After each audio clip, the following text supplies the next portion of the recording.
हमेशा की खुशी है। ऐ शद्दाद, लेकिन हमारी ये सल्तनत ही जन्नत है। लेकिन क्या ये हकीकी जन्नत से बढ़ सकती है? ये सुनकर शद्दाद के दिल में एक अजीब ख्याल पैदा हुआ। उसने कहा, अगर जन्नत आसमान पर है तो मैं जमीन पर बना दूंगा। जन्नत आसमान पर है। अगर जन्नत आसमान पर है तो मैं जमीन पर बना दूंगा।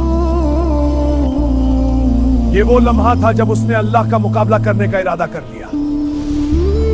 बेहतरीन मेमार बुलाओ, दुनिया भर से सोना चांदी लाओ, हीरे मोती याकूत जमा करो, हजारों मजदूर लगाओ। यूं एक अजीम शहर की तामीर शुरू हुई, जिसका नाम रखा गया। ये शहर आम शहर नहीं था, बल्कि एक मसनूई जन्नत था।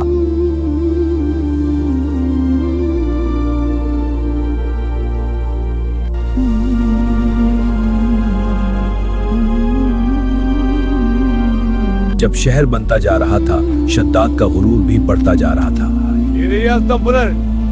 ये मेरी जन्नत है, अब मुझे किसी खुदा की जरूरत नहीं, अब मेरी इबादत करो। जो इनकार करता उसे सजा दी जाती। हजरत हूद अलैहिस्सलाम बार बार नसीहत करते रहे, मगर शद्दाद ना माना।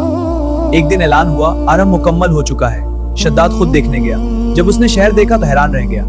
चमकते महल, सब्ज बाग, बहती नहरें, ऐसा लगता था जैसे वाकई जमीन पर जन्नत उतर आई हो। शद्दाद ने ऐलान किया, कल मैं अपनी जन्नत में दाखिल होऊंगा।